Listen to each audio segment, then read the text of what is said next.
Hi, everybody, and welcome to Your City, Your County. And I'm Bob Gray, and we have a very special guest. Well, all of our guests are always special, but we have as a special guest with us this morning Joel Kitchens, who is the assemblyman from the first Assembly District. Yep. See, I do remember some things, so good to have you with us, Joel. Thanks, great to be Very back nice with you. to be with you. And I know after the election, or rather before the election time, we kind of back off a little bit because we need to give everybody fair time. Right. And so we're real glad to have you back again. Yeah, I always hate that with the election laws that you want to keep your constituents informed, but the media has to be very careful how they handle that, so that they're not giving an advantage to the incumbent. So, Sure. So anyway, it's good to be back again. Well, it's wonderful to see you again. How are things going for you in general? Going well. It's the beginning of the session. It's a 2-year session, and the beginning of it is usually it's always the busiest time because we have to get the budget done, which is, I'd say, probably the most important thing we do. So that takes up about the first. Well, we have to have it done by July 1st. Pretty much have to have it done. That's when the new budget starts. So that puts that first 6 months of the session. That gets very hectic going through all that. I would imagine that it does. Do you find it difficult because the Assembly and the Senate, of course, are controlled by the Republican Party, which is your party, and you have a governor who's Democratic? Yeah, it's difficult in some ways. Honestly, what happened this time is we have a very large budget surplus, historically high budget surplus, but unfortunately that's almost worse because you give people an extra $100 to spend, they have $300 the things they want to buy with it. So it makes it a little more difficult because everybody thinks we have all this money, so they want to get these things done that they were not able to get done in the past. Unfortunately, the governor this time, the way the process works is the governor puts out his proposed budget, then we typically work off of that, put things in, take things out, and then go back to him, and he has to sign it in the end. What the governor did this time, though, is he pretty much put everything in there that anybody asked of him and massively increased our spending. So it was just such an unrealistic budget. I mean, he increased spending like 17%. The most I know of, going back to Tommy Thompson, that it ever went up was like 6%. So this is a huge increase in spending, and it would turn a $7 billion surplus into a $3 billion deficit. So clearly we're not going to follow his budget.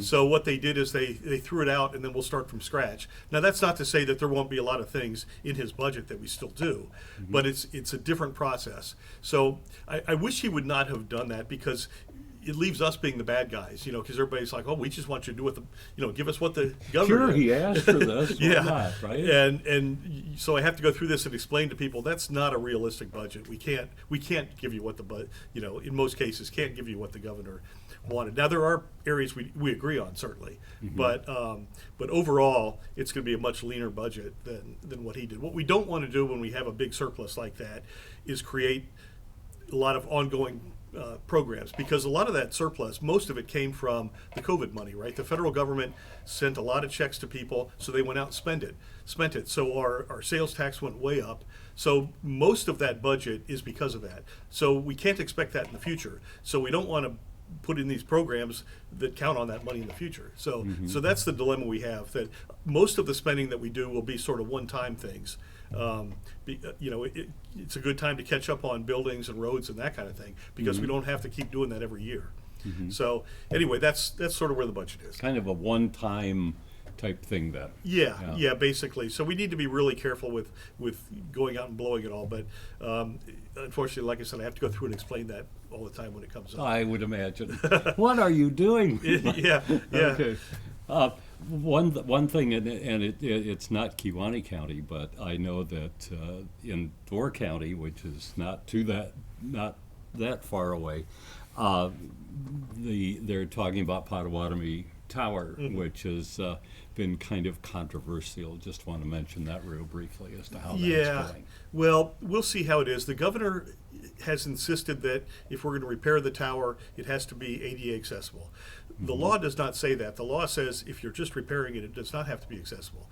And it would be $6.5 million to make it accessible, which is not realistic. There are about 15 or 18 towers in different parks around the state. We're not going to spend $6.5 million on every one of those.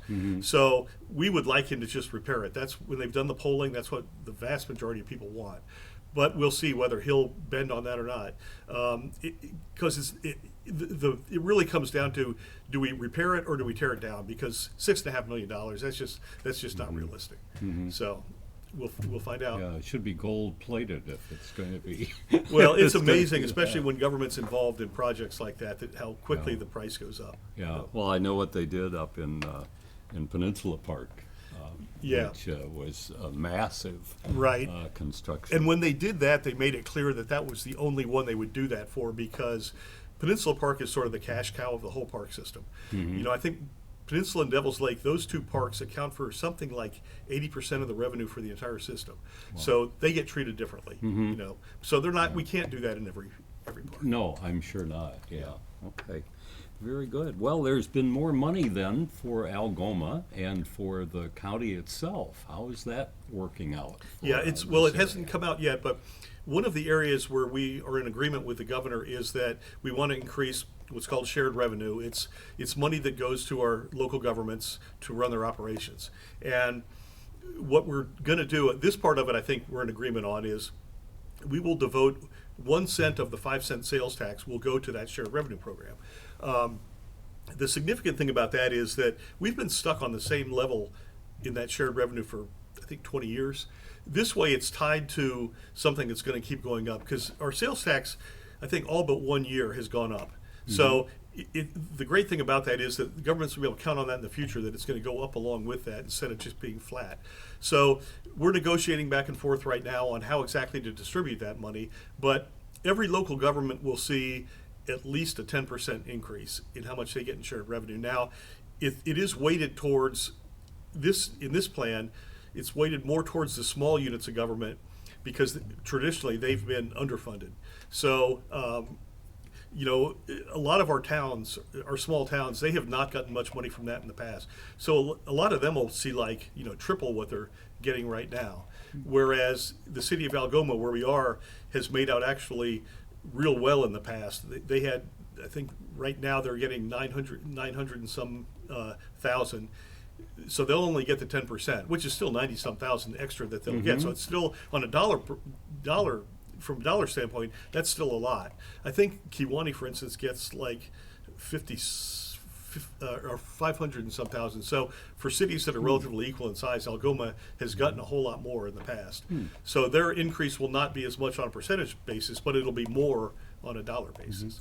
Why is there that, well, I wouldn't call it, I guess, an inequity, but why is Yeah. Kewanee less than I Algoma? think that when they originally did it, it was heavily tied to equalized value of property.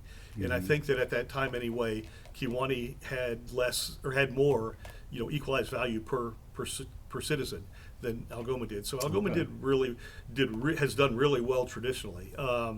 We have, some of the, take like Northern Door, where they have a whole lot of property value.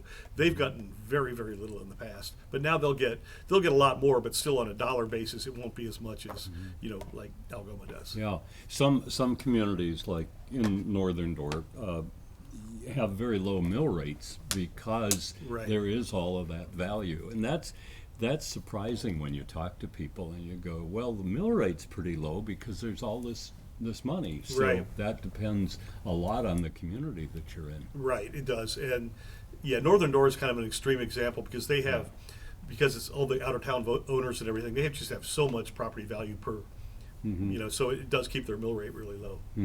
So Yeah, well, that's one of the good things, I guess, about being in Kewanee and Algoma, is that the prices of homes are Right. considerably less, Right. and so that's an advantage to being in this area. yeah, so you always have to consider that, because even if the mill rate is maybe a little higher, the value, the assessed valuation of the home is considerably less. So your overall tax bill is still pretty decent. Yeah, Yeah.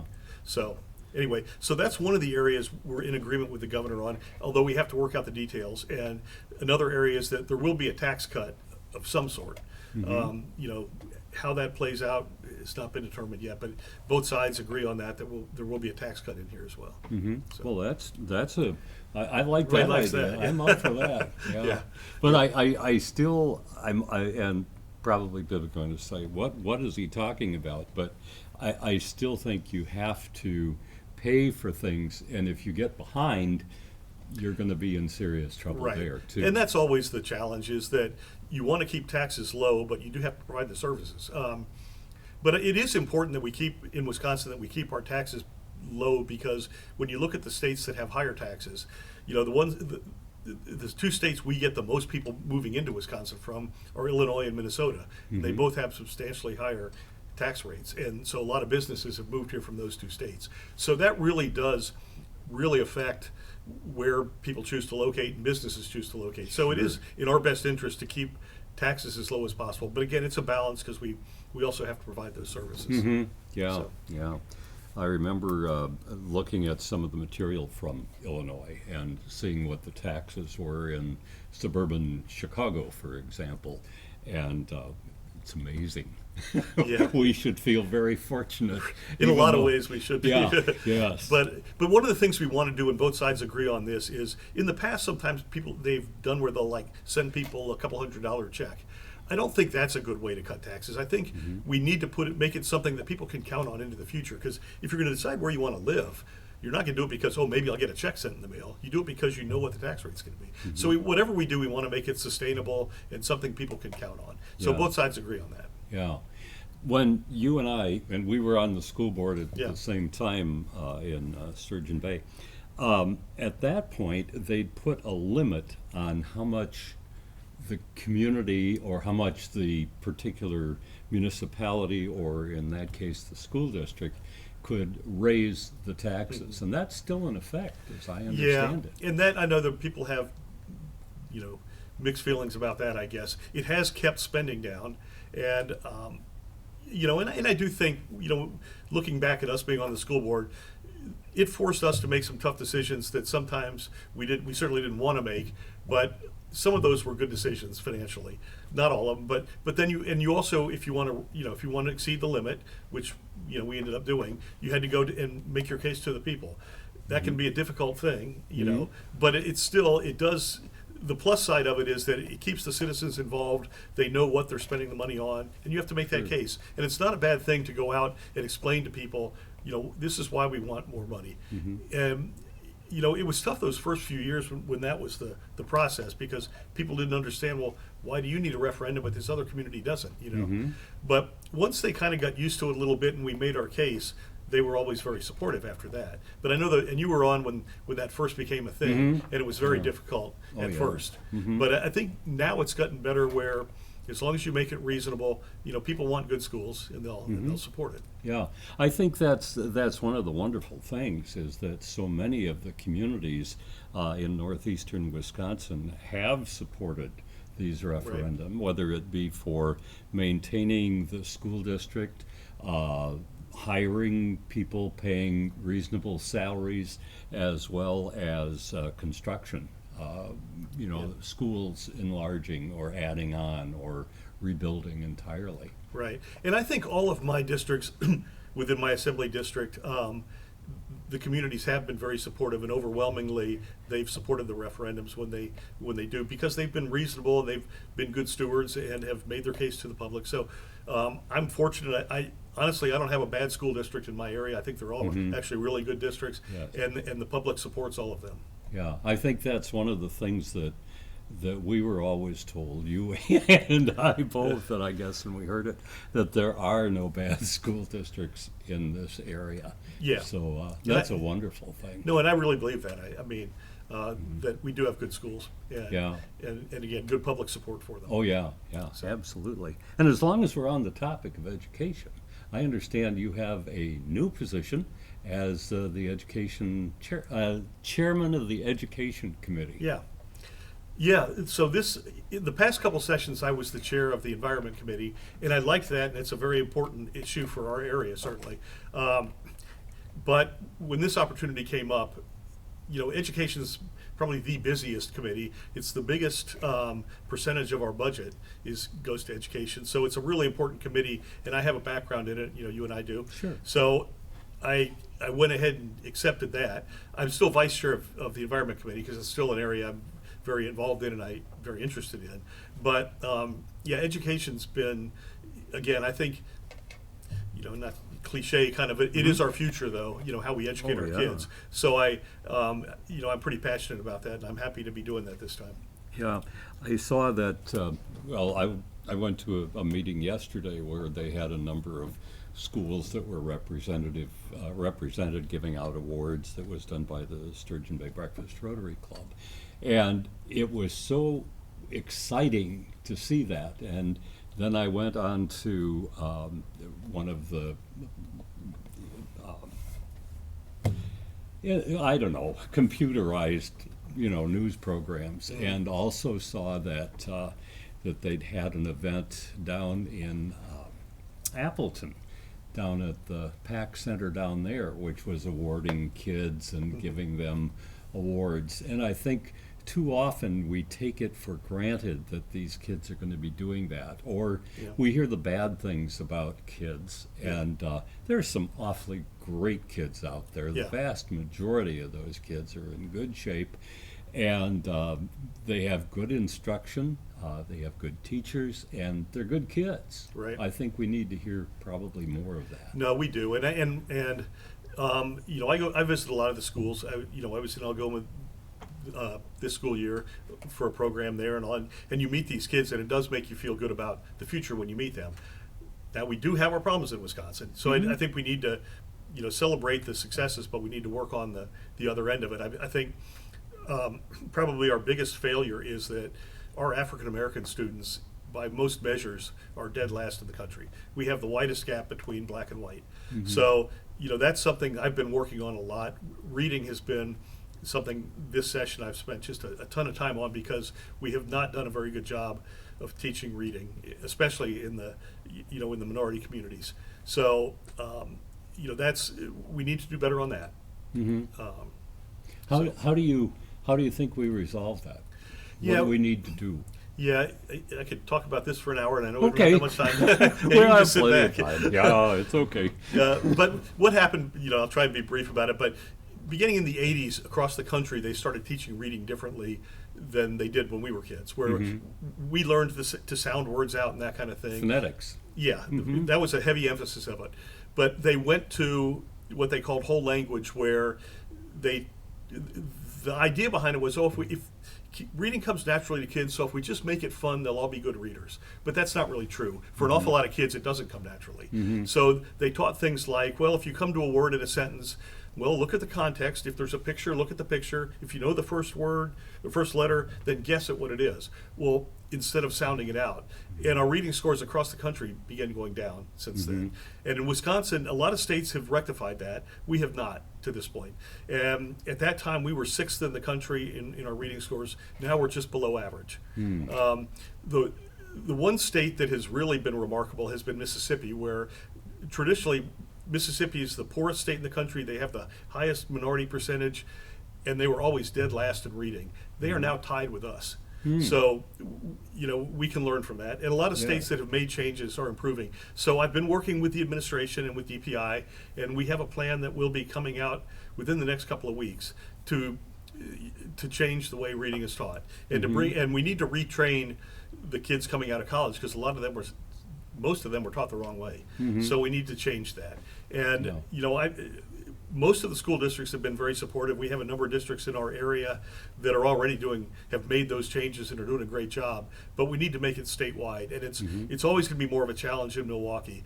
But the number or the statistic that always stands out in my mind is, if kids are not reading at grade level in 3rd grade, 2/3 of them will end up either in prison or on welfare. And, most of them won't graduate. So we need to catch these kids really early. If they're having a problem, get them back on track, because the results are devastating. And so anyway, that's been a big focus of mine this session. So, Do you find that you're getting pretty good support on that? I do. Occasionally it gets frustrating. there are a lot of groups very involved in it, and everybody has a little different way they think it should be done. And then there are some that just say, well, you know, we should leave the teachers alone. They know what they're doing. Just leave them alone. It's like, well, and most of the teachers, I believe, understand that they need to change things. So it's certainly not all of them, but they're, in any job, it's tough to make a change. Sure. And if you've been taught this is the way you're supposed to do it, and you've been doing it for many years, it's kind of tough to say, well, gee, maybe I haven't been doing it right. Honestly, there was a teacher from Sturgeon Bay where we taught, who now is a leader in this, but she recently retired, an elementary teacher, and she told me it breaks her heart to think how many kids she failed because she just wasn't teaching it the right way. So, we need to change that. Yeah, So- So anyway, Very you'll good. get on my soapbox there. No, I that's, appreciate that. but that's been a big focus. Yeah. of mine. Any chance of bringing out longhand writing at all? Yeah. That's been one of my strong points. Yeah, and there actually was a bill about that to force them to teach cursive writing, and of course Cursive. Thank you. Yeah. You brought out the word. yeah, and of course I was taught that way too. But Yes. yeah, young people, most of them don't know how to do that anymore. In fact, I'll write people notes and stuff, congratulating them on different things, and I think, God, there are probably a lot of them can't even read what I wrote to them. Yeah. But the young people, they teach keyboarding and all of that, but very often that gets lost. Yeah, what concerns me is that a lot of the material that I run into, in historical documents that are, for instance, in real estate, that were written in cursive. And nobody is going to be able to read those in, 50 years, or there's going Right. to be a very select group that's going to be able to read that. And sometime, I'm sure it's not going to be that important, but for now, it seems like it still is significant. Yeah, and from a sentimental standpoint, I helped a woman whose husband was a World War II veteran get a grave marker for him because she didn't have that, signifying that he was a. But anyway, she wrote me a thank you note, and it was the most beautiful writing, and my mother had beautiful writing. It's like now you just don't see that anymore. Yeah, So anyway, Well- getting to be a lost art, I'm afraid. Yes, yes, it is. You mentioned that you're vice chairman of the environmental committee. What are they doing right now? Yeah, we just actually today, a bill that I authored is being signed by the governor. I won't be there for that, but that a big focus has been, at least that affects our area, has been with the producer-led groups. We have Peninsula Pride Farms, which is a group that they farm about half the land in this area and have about half the cows, and they're doing a lot of really innovative things on the farms to prevent contamination. So we've been doing a lot to empower them, to allow them, because I think the answer to our groundwater problems has to be that we work with the farmers. We can't just tell them what you have to do, because every field out there is different in soil depth and soil type, the slope, all those kinds of things. So they have to make decisions every day. We can't be there to tell them what you have to do. We have to empower them and have buy-in from them. And I think in our area we've seen that, where it really has been a buy-in. And if you drive around the countryside right now, even, you can see a lot of the fields have cover crops on them, which holds the soil in place through the winter. It used to be everybody plowed every field in the fall, and then it sat bare all winter, and a lot of the soil got blown away and all of that. So that's an example of a practice that is really improving our water quality. And I will say that we're not there yet. We still have work to be done. But between those groups, and also we did pass new regulations for our area here that were specific to the karst area, which is Door and Kewaunee County. And between those two things, our water really has improved a lot in our area. And the most recent sample studies show that Door and Kewaunee County even though we have the most susceptible soil in the whole state, or susceptible groundwater, our water actually tests much better than the state as a whole. So we really have seen improvement. I know it's not, we're not there yet, and I'm going to have people, when I say that, they're going to say, oh, we still need to do more. The one exception has been, there's an area around the village of Casco where they've had high nitrates in their water, and they're struggling to find even where it came from. They think it probably goes back to past practices from long ago. They don't think it's really resulting from things happening right now, but that's an area that we really need to do more on. But overall, we're doing far better than we had been, when I first got elected, 8 years ago. It's Yeah. actually a good bit. Well, I remember driving around and in Kewaunee County and seeing a number of signs where people were saying, "Clean the water. Right. My water's dirty. I Right. can't drink this stuff." Right. So- And yeah, it was and there still is concern. I'm not certainly Oh, sure. don't want to say everything's fine, just ignore it. But Yeah. but it's not as big an issue now. There's not that sense of urgency that there was at that time when the samples were showing that a third of the wells were not acceptable. So. We'll continue to work on that. And the bill today had to do with those producer-led groups primarily, to give them more authority to implement these different conservation practices. So Oh, I'm sorry you couldn't be there for the signing. it was more important to be with you. Oh, The governor can wait. Wow. I can't believe it. That's amazing. Oh, well, thank you. Thank you. Anything else that's coming up particularly of import down there? Yeah, there are a lot of things. I would try. When people ask me a general question like that, my mind races. Oh, well, wait a what minute. Let me what am I think. not thinking of? Yeah. Probably 5 minutes after the interview, Yeah, you'll I'll think remember of it. things I Sure. should have talked about. But yeah, there are lots of things in lots of different areas. And a lot of most of the bills we pass are really only important to a pretty small group of people. So. That's how most of them are, and most of our bills actually have bipartisan support. People don't realize that 90-some% of the bills we pass have support from both parties. That's good to hear. That's something that you don't hear. No, you don't. But unfortunately, it's that few percentage. Those are the ones you hear about. But again, most of the things pertain to a small group. Things like reading and all that is everybody really. But most of the things are not. So. Yeah, Anyway. well, that's a good thing. Now, at one time, you were a veterinarian, Right. and do you find that helps you a lot with, like the farming situation? I know you Yeah. handled large animals. Yeah, it does actually. I do think that my background was really good preparation for me. And we have people from all different backgrounds. And it's one of the really nice things that, if it's a banking issue, because I don't know much about that, I can find bankers in there, or, lawyers, or, a lot of business owners. So all teachers, anything you have question on, you can find somebody in there that has done that. But I think my background as a veterinarian, large animal veterinarian, and also as a business owner, and then being on the school board, gave me a lot of background in a lot of areas. There's still areas that I'm not an expert on by any means, Yeah. but I know who to talk to about those things.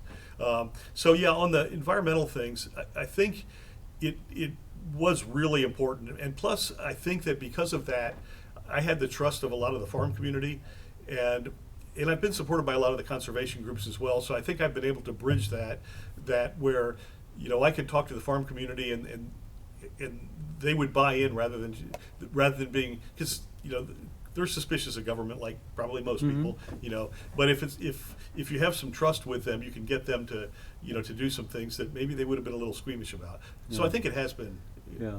a good background. And when government was originally set up by our founding fathers and everything, that's what they expected, to have Right. people from different lines of work and different expertise, and they were all Yeah. to come together, as I'm sure the state was Yeah. that intention And we as do well. have that on the state level. Not so much on the federal level, unfortunately. They've become, those are most all career politicians at Yes. this point. We don't have, we have some career politicians, but we don't make enough money there to for most people to do that. So what you end up with usually, and I don't mean to minimize that, we're still paid fine. I'm not complaining or anything, but still, very often you get people at the beginning of their careers, or you get people like I was, where my career was sort of winding down. I was in my 50s, and it was a good opportunity to have a second career. So you tend to get people in those two areas, but we typically don't have that many people that stay forever and make a career out of it. Yeah, and maybe that's a good thing. I think it is. I think, when you constantly have new members coming in and all that, I think we had this time in the assembly, which has 99 members, I think we had about 20 new members this time. Might have been even more than that. But that's pretty good turnover. It is, We don't have yeah. that many people that stay for, 20 years or anything. When you look at the Congress, in the federal government, you'd certainly find that there are people that have been there a lot longer than, Yeah. 20 years. Yeah, I mean, I will say, going back to our school board days, local government was so nice where you didn't have parties. You could, political parties, I should say. Oh, But- we had parties. No, that was something Yeah. else. But one time I might be on the same side of an issue as you. Oh, sure. Next time maybe we wouldn't be. But afterwards, you go get a drink and everybody's fine. Oh, yeah. And that's the nice thing with local government, that I wish it were more like that.